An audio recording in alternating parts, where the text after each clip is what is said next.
morning, gorgeous. Great to see you. Lovely to be out here. Let me show you the world. And I know I'm wearing a hat, but the sun was out just before, and when it comes out, it's really bright. So there you go. Okay, it's been raining.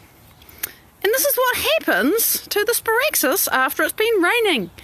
And it has its own kind of beauty. Look at the water droplets. Get close. Really look.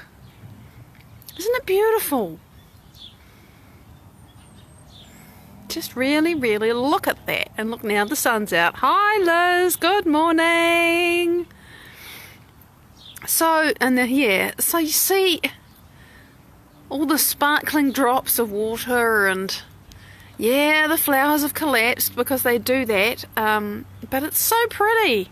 Morning, Linda. Look at the little, so shiny, so sparkly. I love this.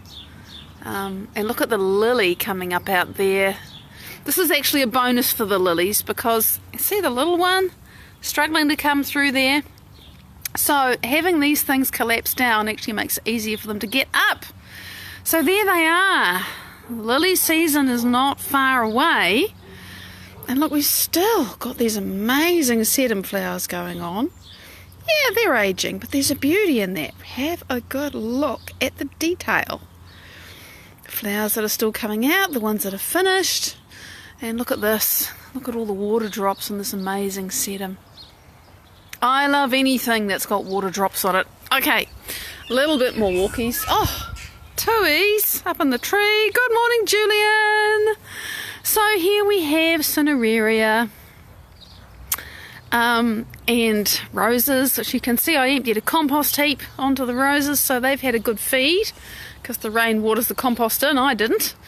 There is the aucuba sprouting like a mad thing because that's what it does. I have to prune it.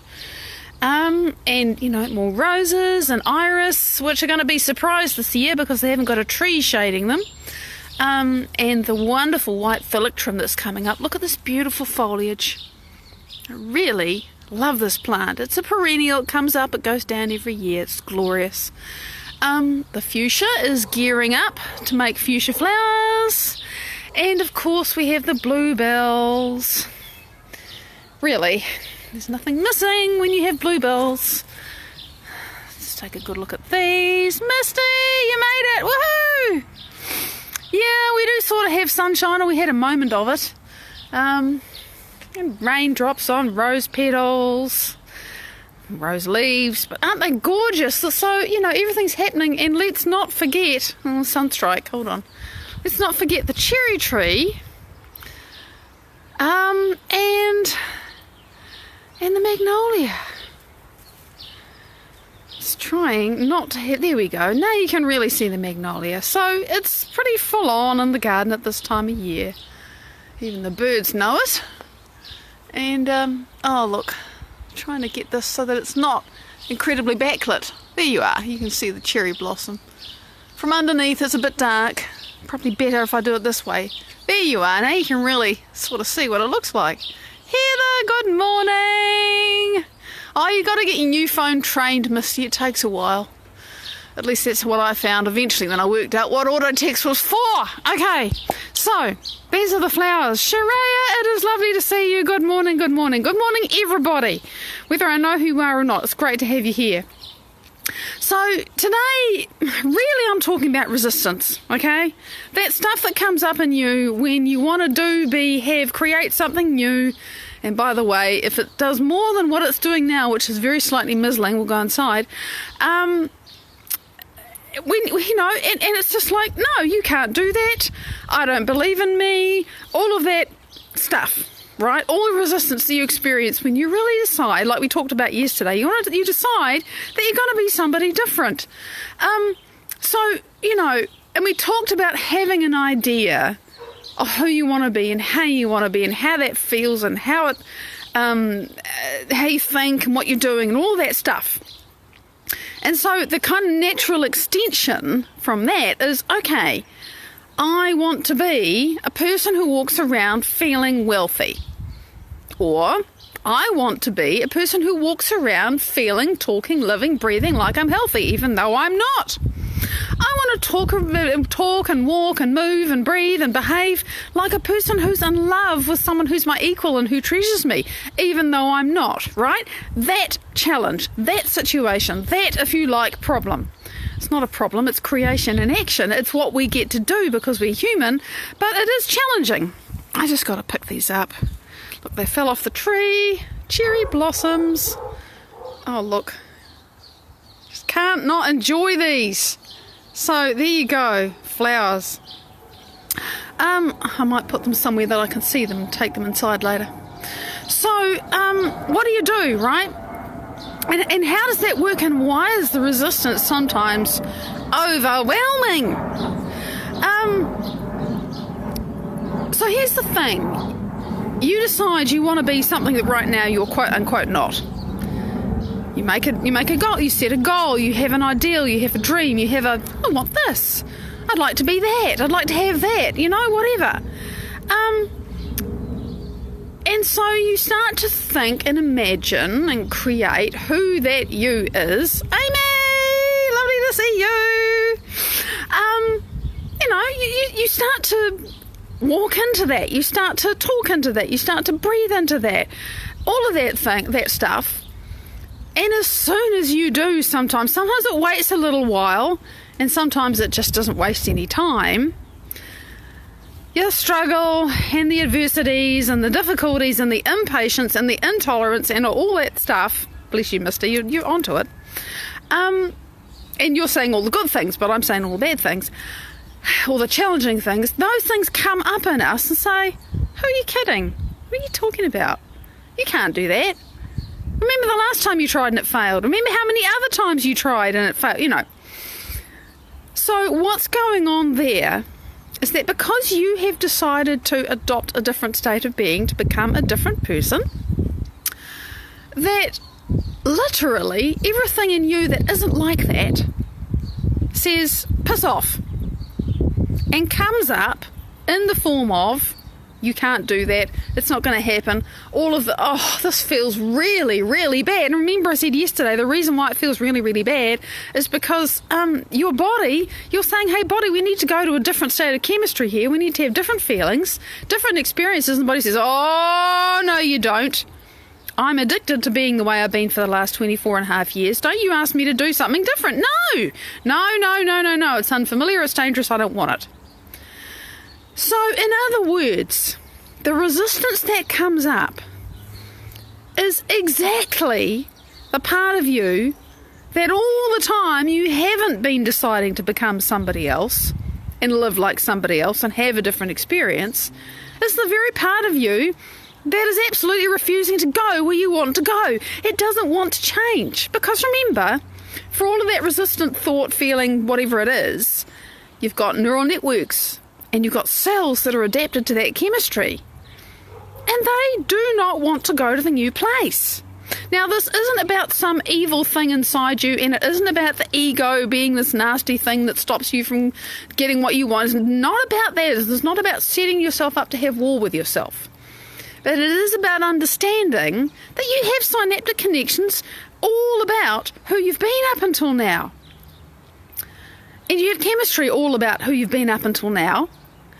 And if you want to decide to be someone else, which is like, what are you talking about? Are you mad? That doesn't work. I decided 50 other times and nothing changed. But this is why. Because we can be so entrenched and so deeply identified in terms of architecture in our brain and how the body's used to running, that it feels really, really wrong and unsafe and difficult and impossible and all that other stuff to be somebody else right in the middle of, well, my shit's still happening, I've still got that whatever.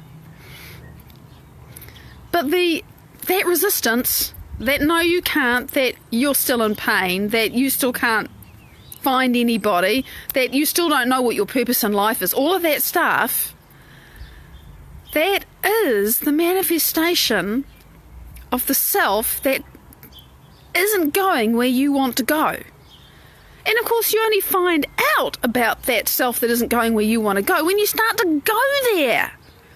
That's the really challenging part about it. We sort of think, I'm a positive person. I'm making stuff happen. My life is organised and everything, but I want this thing. And as soon as you decide to move towards the thing, it means some aspect of you has to change. Because if you want to create something new in your life, you've got to become the person that has that, right? And that's not been you up until now. So you've got to become that person, which means the old you, to some degree, has to die.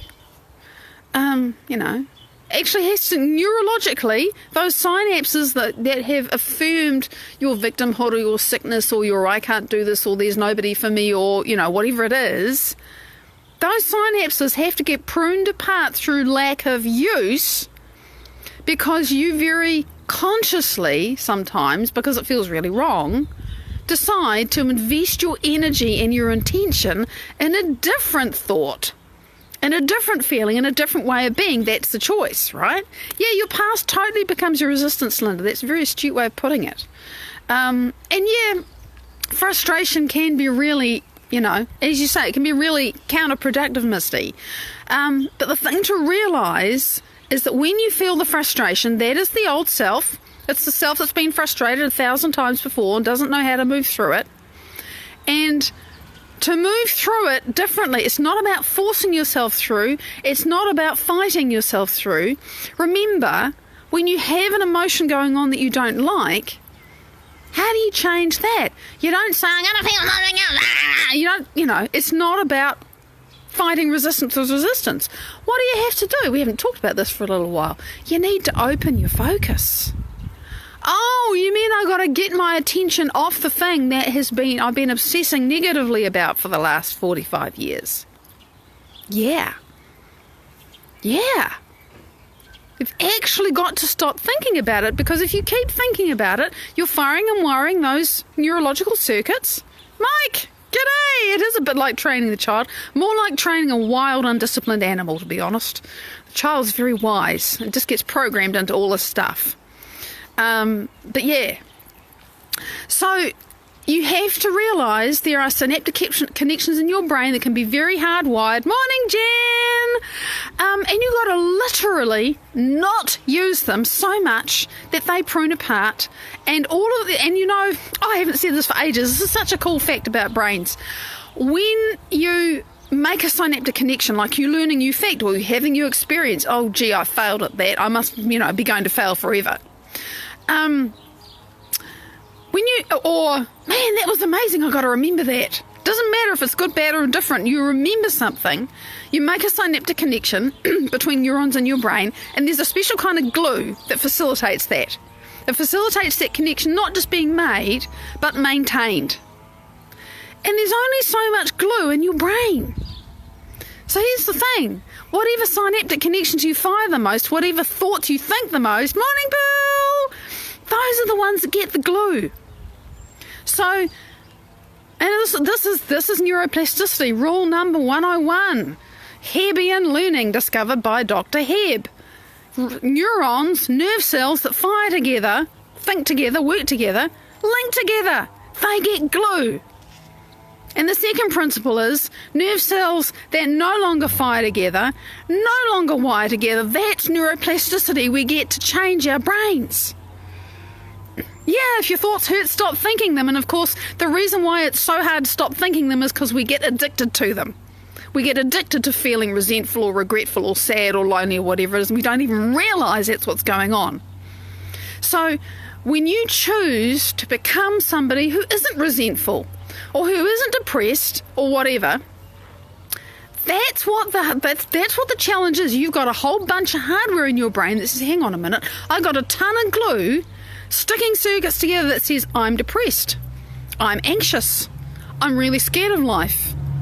And it can take some time and some energy to unglue those things and put the glue into new connections. That's what you're doing. And yeah, that is evolution, Misty, and it is challenging to do. It is challenging to do, and that's why many people don't do it. But that is the part of you, literally, that isn't going where you want to go in your life. That's why. That is why. It is like it is. Excuse me, I've got to look at the clock. Oh, sorry, I've got everything round the wrong way. So now I've got things in the right hands. So this is the thing. This is the thing. When the resistance comes up, it is literally the hardware in your brain. It is literally the conditioning in your body. And remembering that biological conditioning, because remember, each thought has a particular frequency. All thoughts are not the same.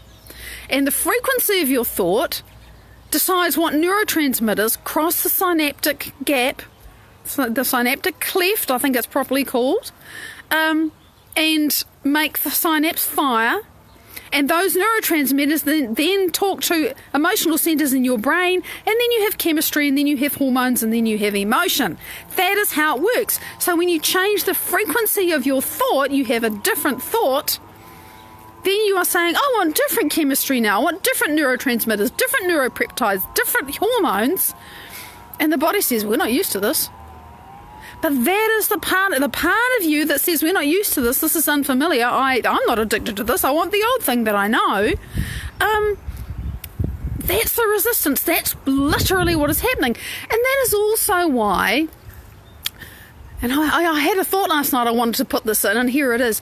That is also why you can have the quite common experience of starting to make some progress, and I am thinking more like this person, and I am feeling more like this person, and I am behaving more like this person, and I had this thought come to me, unbidden, and it was positive, and it was good, and it was a great idea, and I'm starting to see some synchronicities, and it's all really cool, and then suddenly your life falls apart. All hell breaks loose, and you think, what the hell did I do wrong? You ready? You're succeeding. Your old life has to fall to pieces sometimes. Your old self has to die. Did you think that was all just going to happen smooth, tidy, without some eggs being broken to make a new omelette? Sometimes it seems to get really messy. Don't sweat and don't give up. Keep on being who you want to be. And just sit in the middle of it all and think, oh my God, my life is falling to pieces. This must be the life that I need to lose to get a new one. And of course, the fear comes up. Oh my God, what the hell is going on?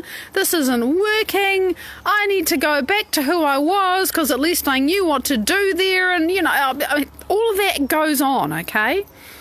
But that's what happens when you start to change.